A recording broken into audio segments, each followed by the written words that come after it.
Well, we saw at the Holenka tournament, there were some Flames, some I'm willing to say future Flames on the ice. Very good. Right? Like there's Flames prospects. Right. But with what we have seen over the last year and change, 2 years, feeling more and more confident, feeling like these boys will be wearing the Flaming C at the new arena in a regular season game.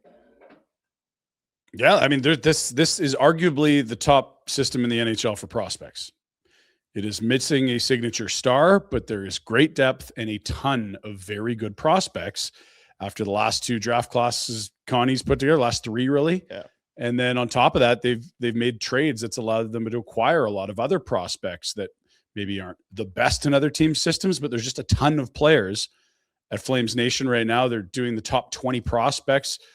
There was like 15 of us that took part. We ranked 20, and it's like there's 5 honorable mentions before you get to the top 20, and everyone said it's the hardest they've ever had to grind to like whittle out a top 20 and not, like, how can I leave this guy off the list? Like, it's an incredibly deep system, and we're expecting another high pick this year. That's the thing. I'm trying to think who it was asking. It actually might have been my buddy Matt over at Capital Chef. He was like, so like, what is an expectation for the Flames this year? It's like, well, hopefully last. It's a lottery ball type outcome. Hopefully, and that's how it's not being negative. It's just that one more year of being near the bottom. Is the best case scenario for the team. 100%. And what you don't want to see in a weird way is the season you saw 2 years ago where the goaltending goes nuclear, and it kind of did under the radar this year. But they're a lot younger than they were then. Since then, they've sold the Colemans and the Andersons and Kadris, on and on and on. Yeah. And in the spring, they're going to get a whole lot younger. Like, I would expect at least 3 of the 4 college guys that we really like will be signed this spring and suit up for first NHL games. That'd be Karls, that'd be Rushny, that'd be Wittenbach, and even potentially Potter, who has switched schools and had a pretty gruesome injury last year that derailed what was a really good start to an NCAA season. Like, those 4 guys could all be in a Flames jersey at the Saddle Dome. Yeah. Which is crazy because, like, everyone's thinking about the new rink. They might all arrive before that. They're going to be very young at the end of the year, and what they do with the Frosts and White Clouds of the world, we'll see. Yeah, I saw a photo. I think it was it might have been Coleman on his own X or his Instagram account skating. He's got the Flames gloves, and I think it's still the Flames helmet and the Wild practice jersey and the green pants. Like, it's the old Christmas vibes, green and red. Yeah, kind of forgot that you'd been traded. That will be the one thing: a full season without the likes of Rasmus and Blake Coleman, the elder statesman. Yeah, you still have some veteran guys. Obviously, with Middleton coming in, he's a veteran guy, but he's never played a game. He's never been in the locker room with any of these guys. Who's he and White Cloud are the 2 vets on the back end?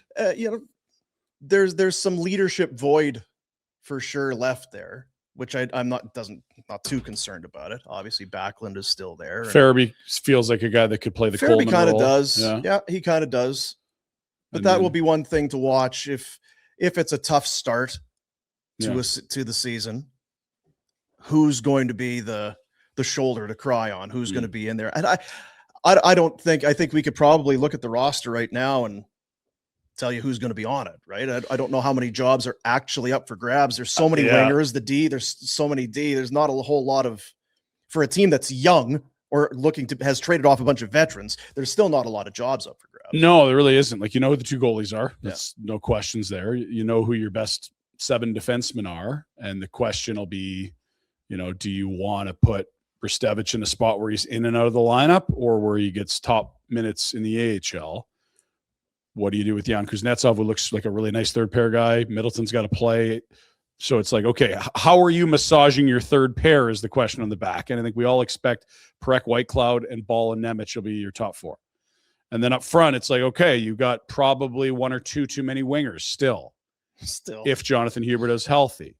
And if, Connor Zary this, Connor Zary that, like, you try putting him in the top 9. Who are you taking out? Like, Zary's not even on this list here. Yeah. And Siplikov is 28 by the time the season starts. And he's a guy that this is last call at the Hall. If he doesn't look like a decent NHLer this year, he's probably back to Russia, would be my guess. the fourth line there, and not that it's the most exciting, but like you say, with Siplikov, I'm going to keep my expectation levels low. Yeah. I still don't really understand. Was he part of who needed him to be part of that deal? I feel like Jersey wanted out of the money. If I was going to have to handicap it, Right. that's my guess. So that's more that than the Flames being like, "Ooh, we need another winger that's a bottom six winger." No, we're swimming in those. So I don't know how hard it'll be for the coaching staff to pull him out of it.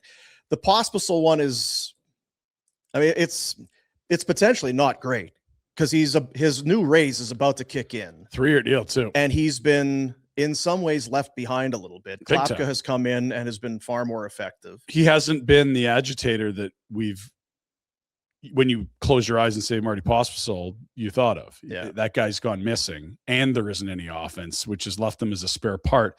And Honzik's not in here. Honzik's going to play. Like I'm telling you, for me, he really turned a corner right before he got injured, which is kind of the story of his career. He's been injured in his draft year, injured year after the draft, injured again. But he's big, he flies, and he played a checking role on Backlund's line. I could see him in that Zeri hole. There's too many guys. And that's not, and I think Tyson Gross is probably your fourth line center, not Pospisil, because I don't think Pospisil's that good at center. Yeah, he's not. Like it's the same with Zeri. Like you could play them at center. Are they going to look better or worse than they do on the wing, where they're already not great? Probably worse. I wonder the people that were messaging in, talk Flames. Are you sure you wanted us to talk Flames? Because flat out, it's a ragtag bunch. Yeah, for the most part. Gridden is exciting. Yes. What will Coronado do? Will he be able to? He didn't lose a scoring touch, but what's an expectation level in terms of goals for him? You want to see him get back over the 25, right? Like let's start trending towards a 30 goal guy. That's what you've pegged him to be, and who he's playing with's a big part of that. How much power play time he gets is a big part of that, although he got a lot last year. But you want to see a finisher, and hopefully Gridden's the playmaker to activate him, if you know what I mean. So this is why when people, so what do you think for the Flames this year?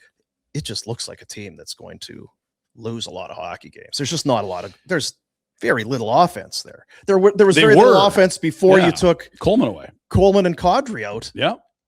And Anderson earlier in the year. Like the back end is fascinating to me because I think that's what's turned over sooner. Like again, the goalies are set for a while, like 2 years. Don't even worry. Like Cooley's got 2 years on his deal. Wolf signed for another 7, 6, whatever it is. Yeah. But what do you see from Nemec? Was what we saw in the last dozen games of the year from Zane Parekh a reasonable expectation? Is it too lofty? Is there more to unlock? We know what Kevin Ball is, but like it's Nemec and Parekh have a lot of intrigue around them because the pedigree and the toolkits are phenomenal in the sense of like, look what they've done at other levels. No one would be surprised if either of them had career years, and maybe they both do. Mm-hmm. Like Parekh has not played a full season in the league and scored one of the most beautiful goals by a defenseman all year in the NHL last year and looked like a different cat in the last month, albeit in rather meaningless games, but also in the minutes that were finally vacated by some D-men. Yeah. Finally on power plays. And Nemec was blocked on the right side in New Jersey with Dougie Hamilton and Luke Hughes playing the same thing. And it's not like he didn't play, but you can play him more than they did in New Jersey. And when they played him way more at the Olympics, he was phenomenal. And you look at this list, and we're showing the D pairings right now if you're just listening. It's okay. Can you just scroll up so we can see the top pair? No, that's it. That's yeah, and I would do them differently, but you're right. Yeah. Like if you had Parekh, White Cloud together and Ball, Nemec together, that feels like two balanced. That's a top four where you could call either one the top pair. Yeah. I don't know who you shelter more or whatever, but maybe you put Parekh and Nemec together and say, we're going to give you ozone starts and let White Cloud and Ball do heavy lifting in the D zone against other teams' top lines. The Nemec is going to be a fun watch. What are you, son? Yeah. Do you need the puck? Do you need somebody else to have the puck and then put you in a spot to get it? What's going to make you tick? What's going to make you work here? That's a rover right now. Yeah. And if he can, pick his spots and improve a little in the D zone, you might have a really, really good player because we've seen it 3-on-3. I think there's only 6 guys that scored more goals than them on the blue line last year in the NHL, and that's despite, again, not the huge minutes. He looks really good in the O-zone. We'll see. Yeah.